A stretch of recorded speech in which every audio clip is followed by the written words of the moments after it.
మాంగళ్య shopping mall ఆర్సీపురంలో Ambedkar statue ఎదురుగా July 12న రాశి ఖన్నా చేతుల మీదుగా గ్రాండ్ ఓపెనింగ్.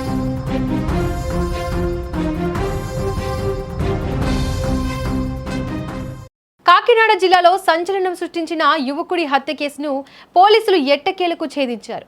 2 నెలలుగా మిస్టరీగా మారిన ఈ కేసులో 3 నిందితులను అరెస్ట్ చేశారు.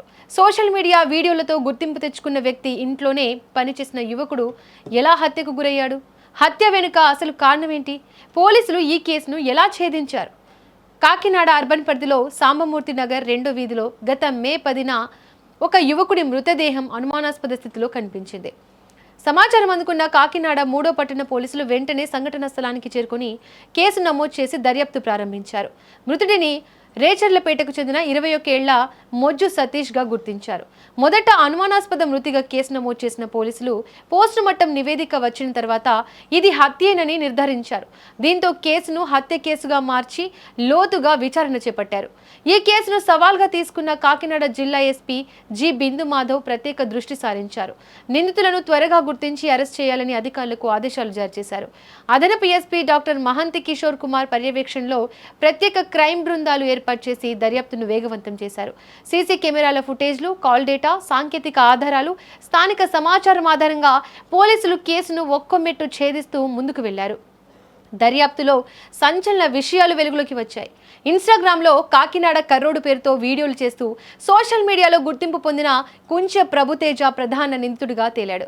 మృతుడు సతీష్ అతని వద్ద హెల్పర్గా పనిచేస్తూ వారి ఇంట్లోనే నివసిస్తున్నట్లు పోలీసులు గుర్తించారు. ఇదే సమయంలో గతంలో ప్రభుతేజ ఇంటి నుంచి సుమారు 30,000 రూపాయల నగదు, 3 సెల్ ఫోన్లు సతీష్ దొంగిలించాడని విచారణలో బయటపడింది. ఆ డబ్బులు తిరిగి ఇవ్వకపోవడంతో పాటు తరచూ వారిని దూషిస్తున్నాడని, దీంతో ప్రభుతేజతో పాటు మరో 2 కలిసి అతడిని హత్య చేయాలని నిర్ధారించుకున్నట్లు పోలీసులు వెల్లడించారు. పక్కా ప్రణాళికతో మే 9వ తేదీ రాత్రి సతీష్ ను ఇంటికి పిలిచిన నిందితులు అతనిపై దాడికి దిగారు. మసాలా దంచే కర్రతో, ప్లాస్టిక్ గొట్టంతో తీవ్రంగా కొట్టిన తర్వాత కూడా కోపం చల్లారలేదు. చివరకు గొంతు నులిమి అతడిని హత్య చేసినట్లు దర్యాప్తులో తేలింది. అనంతరం నేరాన్ని కప్పిపుచ్చుకునేందుకు మృతదేహాన్ని మోటార్ సైకిల్ పై తీసుకెళ్లారు.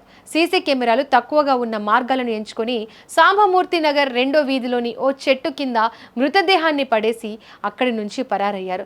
దాదాపు 2 నెలల పాటు సాగిన దర్యాప్తు అనంతరం జూలై 10వ తేదీన కాకినాడ 3వ పట్టణ పోలీసులు 3 నిందితులను అరెస్ట్ చేశారు. అరెస్ట్ అయిన వారిలో కుంచె ప్రభుతేజ, కుంచె నాని, పెరుగు అంజలి అలియాస్ రాణి ఉన్నారు. వారి వద్ద నుంచి హత్యకు ఉపయోగించిన మోటార్ సైకిల్, మసాలా దంచే కర్ర, ప్లాస్టిక్ గొట్టం, అలాగే ప్రధాన నిందితుడి సెల్ ఫోన్ను పోలీసులు స్వాధీనం చేసుకున్నారు. ఈ కేసును ఛేదించడంలో కీలక పాత్ర పోషించిన inspector KVS Satyanarayana, SI Satyanarayana Chowdary, ASI Srinivas, head constable Satish, constable Muraliraju మరియు క్రైమ్ స్టాఫ్ ను జిల్లా ఎస్పీ జి బిందు మాధవ్ అభినందించారు. ఒక అనుమానాస్పద మృతిగా మొదలైన ఈ కేసు చివరకు పక్కా ప్రణాళికతో జరిగిన హత్యగా బయటపడింది. నిందితులు ఎంత తెలివిగా ఆధారాలు చెరిపేయాలని చూసినా పోలీసుల దర్యాప్తు ముందు వారి కుట్ర బయటపడింది.